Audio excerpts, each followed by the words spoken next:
इस साल का अवार्ड मिल रहा है सुधांशु जी को, और इस अवार्ड के साथ साथ मिल रहे 50,000 रुपये भी। जी, मुझे? पर मैं तो ऑफिस का अदना सा चपरासी हूँ साहब। झाड़ू पोछा करना और सबको चाय पानी पिलाना ये मेरा काम, फिर मुझे कैसे मिल सकता है? आप जो काम करते हो ना, हम में से कोई नहीं कर सकता। और ये मैं अपने आप से नहीं दे रहा, आपको पता है हर साल कंपनी किसी न किसी को अवार्ड देती है। सब एक दूसरे का नाम डालते हैं जिसको लगता है कि ये अवार्ड को डिजर्व करता है। तो इस बार आपका नाम है।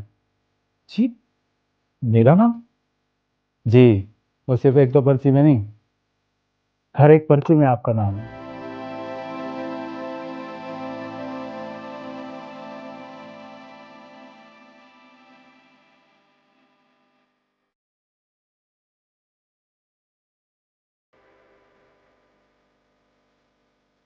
अंकल क्या बात है, आजकल आप कुछ ज्यादा ही परेशान रहने लगे हो।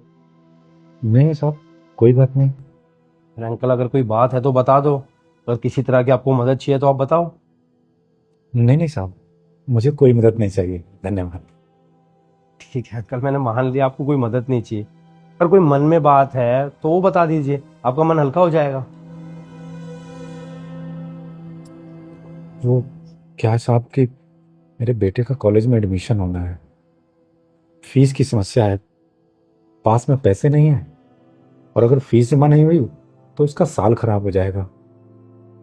इसीलिए बस परेशान हूँ, कुछ समझ में नहीं आ रहा कि क्या करूँ, कैसे करूँ। अब कितनी फीस जाएगी उनकी? फीस तो बहुत है साहब, 42,000 रुपये देने हैं। अच्छा, देखिए अंकल, इतने पैसे तो नहीं है मेरे पास, लेकिन हाँ, मैं 10-15 हजार रुपये की मदद कर सकता हूँ आपकी। नहीं नहीं साहब, मैंने तो पहले ही बोला आपको, मुझे कोई मदद नहीं चाहिए।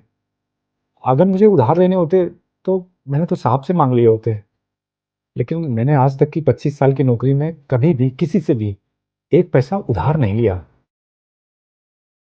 फिर भी अंकल, कोई बात नहीं, कोई इतनी बड़ी बात नहीं है, धीरे धीरे लौटा देना आप। नहीं साहब, लेकिन आपने मेरे लिए इतना सोचा, इसके लिए धन्यवाद आपका।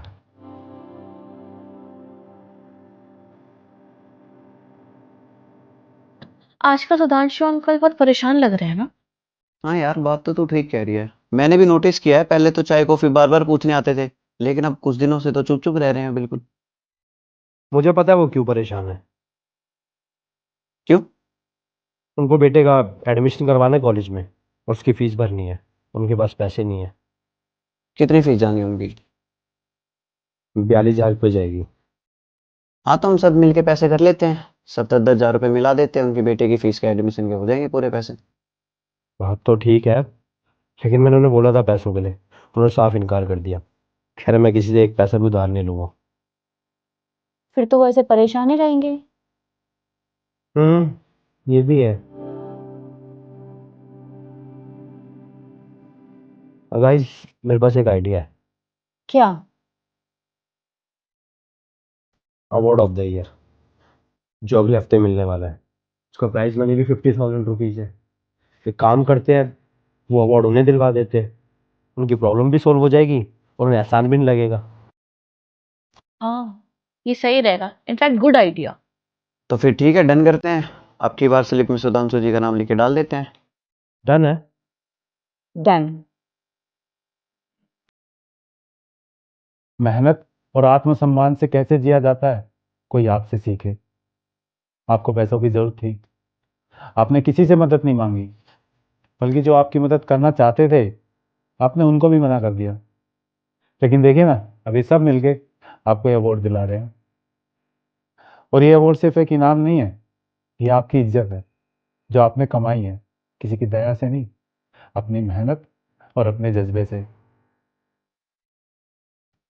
कभी नहीं सोचा था साहब, मैंने कभी सपने में भी नहीं सोचा था कि मेरा आत्मसम्मान ही एक दिन मेरी सबसे बड़ी दौलत बन जाएगा। आप सबका दिल से धन्यवाद करता हूँ, जो आप लोगों ने मेरे बारे में इतना सोचा, मुझे इतना सम्मान दिया।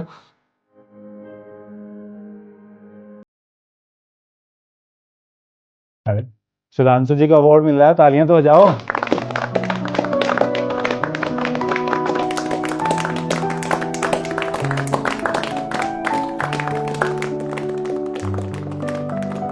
मदद करना अच्छी बात है, पर इस तरह की जाए कि सामने वाले की आत्मा झुके ना, बल्कि और ऊंची हो जाए।